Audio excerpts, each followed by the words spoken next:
Hello everyone, সবাই কেমন আছো? আমি আলহামদুলিল্লাহ ভালো আছি। আজকে আবার চলে আসলাম ছোট্ট একটা ব্লগ ভিডিও নিয়ে।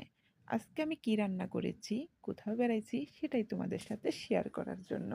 আমি প্রথমেই মাংস ভুনা করে নিচ্ছিলাম। মাংস ভুনা করেই ভাবছি অল্প করে একটু পোলাও রান্না করব। আসলে ফ্যামিলিতে লোক কম তো অল্প রান্না করলেই হয়ে যায়। তারপর আমি কিন্তু অল্প অল্প করে সব কিছু দেখাচ্ছি। ওটা শেষ করেই ভাবলাম একটু মাছ রান্না করি। পাবদা মাছের পাতলা ঝোল করব। পাবদা মাছের লাউ দিয়ে পাতলা ঝোল কিন্তু খেতে সেই স্বাদ। আমার কাছে খুবই ভালো লাগে। কে, কে পছন্দ করেন আমার মতন পাবদা মাছের পাতলা ঝোল? খেতে কিন্তু ভারী মজা। তারপর ভাবছি আর কি রান্না করা যায়? পাবদা মাছের পাতলা ঝোল করব, আরও তো কিছু রান্না করতে হবে, তাই না?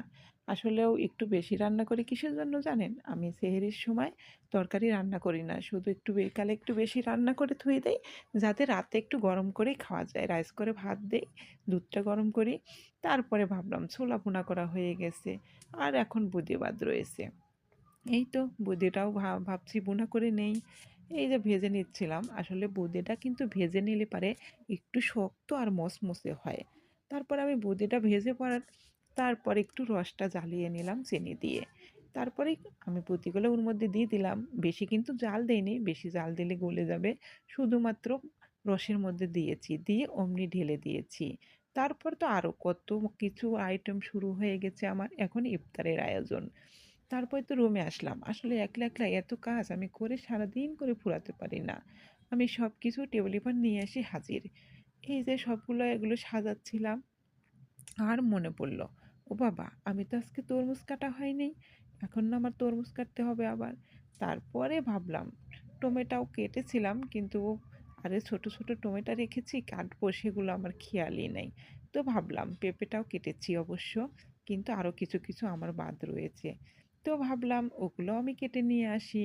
আবার ভাবছি শরবতটা তো গুলাতে হবে। একলা একলা কি এত কাজ করে ফুরানো যায়? তারপরে এই তো শরবত গুলাতে বসে গেলাম। এটা গলিয়ে তারপর আমি আবার তরমুজটা কাটতে যাব। আসলেও আমার শাশুড়ি আম্মা আছে, আমার হাসব্যান্ড আর আমি। আমরা ৩ জন মানুষ খাই। আমাদের ফ্যামিলিতে ৩ জন। আর তরমুজটাও ভাবলাম একটু কেটে নিয়ে আসি। এই যে দেখেন তরমুজটা কি? এটা কি রে? মধু, মধু, মধু। তারপর এই দেখেন আমার গাছের ছোট্ট, ছোট্ট টমেটো। এই টমেটোগুলো কিন্তু সেই স্বাদ। আমার নিজের গাছের সবজি সব। সবাই ভালো থাকবেন। আজকের মতো আমি বিদায় নিচ্ছি। আবার পরবর্তী ভিডিওতে দেখা হবে। খোদা হাফেজ।